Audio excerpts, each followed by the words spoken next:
to have, because I have locks, but was unsure if I was to cut them.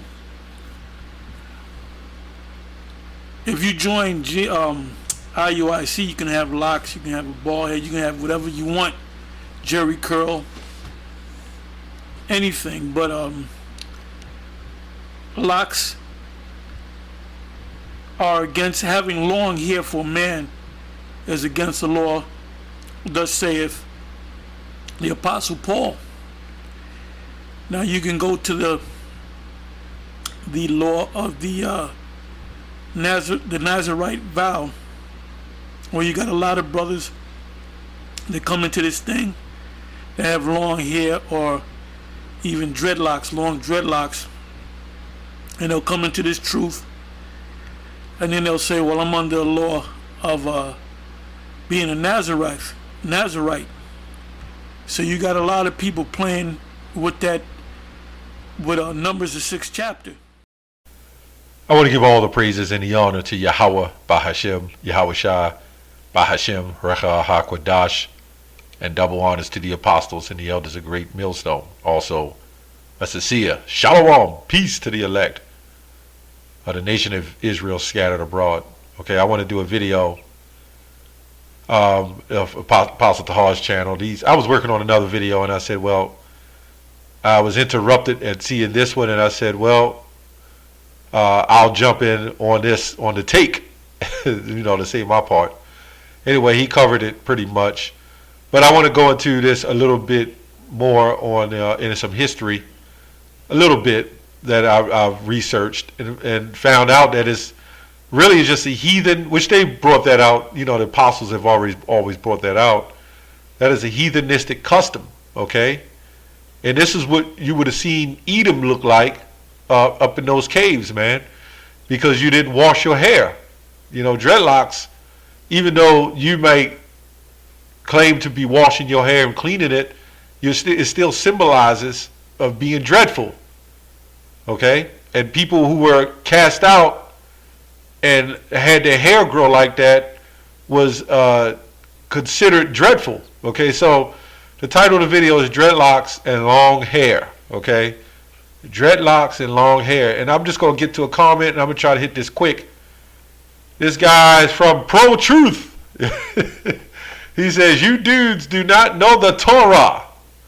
Numbers 6 and 5. All these guys are all of a sudden experts, right? This is what he said. Numbers 6 and 5. Okay? This is what he quoted. Let's go on. It says, Numbers 6 and 5. All the days of the vow of the separation, there shall no razor come upon his head until the days be fulfilled in which he separateth himself unto the Lord. Okay? He shall be, and this was Apostle Tahar saying, a lot of you guys can't keep the vow of the Nazarene. We ain't in that time where you can really do that. Okay? Because you got to have the Passover. Anyway, he shall be holy and shall let the locks of the hair of his head grow. Romans New Testament say you cannot have long hair. See, this is the ignorance, and I'm just being honest, the ignorance of this guy. I looked at his channel. He doesn't believe in the New Testament. He shouldn't even be here, but this is what he's fighting for. And this is why Paul came according to the New Testament, Apostle Paul, because when we lost our heritage, a lot of things he was saying, he was quoting back, okay, from the law that we would have already known. And it's because we don't know the law that the Apostle Paul have to bring this in perspective so we understand what is in the law.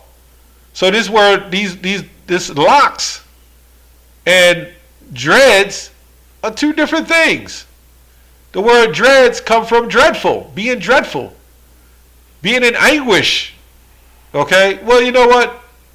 Let's look up the word dreadful. I didn't even think about that, but let's look up the word dreadful and see what it is according to the scriptures. According to the definition of what it is. Let's look at the definition. Dreadful, or come from dread, inspiring dread, causing a great and oppressive fear. This is why we're called Yasher Allah. We're supposed to be the Prince of Power. We're not supposed to walk around feeling like that, right? We're supposed to fear the Most High. And as long as we fear the Most High, we're following the commandments to the best of our ability through the faith and understanding of the scriptures. We're not supposed to walk around like that, man. Okay, it says, inspiring all reference, extremely bad, distasteful, unpleasant, shocking, okay, extreme, dreadful disorder, okay, a cheap and sensational story. That's pretty much on that. So, there was nothing wrong with locks, but where did Yahushua have dreadlocks, man? If dreadlocks was so great, when he had long hair, when he had dreadlocks, even if that was according to the law, right? When did John the Revelator mention Yahushua having long, stringy hair? Okay, well, not even stringy hair, but long, bushy hair all the way down his back. Okay, but anyway, he doesn't believe in the New Testament. He also he did a video going into the New Testament and saying the people that came that fled Judea was all Edomites that was scared or whatever. These guys are bugged the hell out. I would do a video on it, but it's not even worth it. The book of Titus was named after Greeks, and understanding that our people took on Greek customs. This is the simplicity of these jakes who don't know a damn thing. The book of Romans, he's saying it's all fake. You know, our people was in Rome too, okay? It boils down to, at the end of the day, Jake needs an excuse to do everything he wants to do. We find these with Israelite Christians. That's what I call them. A Christian will do that. See, as long as the Bible said you can have long hair down to your ankles, you can eat crabs or shrimp, you could commit adultery, you could covet, you could commit all these sins, the Bible was cool. But when the Bible comes in with these stumbling blocks saying cut that long hair, you know, don't do it, then it's a problem. Sirach 32:17. It says, a sinful man will not be reproved, but findeth an excuse according to his will. So this is what Apostle Paul was speaking. He made a division between man and woman. The glory of a woman is a long hair. That's what Apostle Paul was going into. There was a division. So we both supposed to be walking around with long hair down to our hip bones. That's crazy. Let's see what Paul meant by that. 1 Corinthians 11:14. Doth not even nature itself teach you that if a man have long hair, it is a shame unto him? Right? This had nothing to do. Now, when you do look at Numbers, the 6th chapter, going into what that was talking about, that had nothing to do with long dreadlocks, man. There's a difference between locks, and there's a difference between locks and dreadlocks. That's why one is called locks and one is called dreadlocks. They just added it on to it. Let's go here. This is just something I pulled up. Okay. Let me go here. Let me get this clip here. I took out of Wikipedia. And some of it's put there, but I did other variations of this, how these dreadlocks came about. I believe Pastor Gabar went into that a while back as well.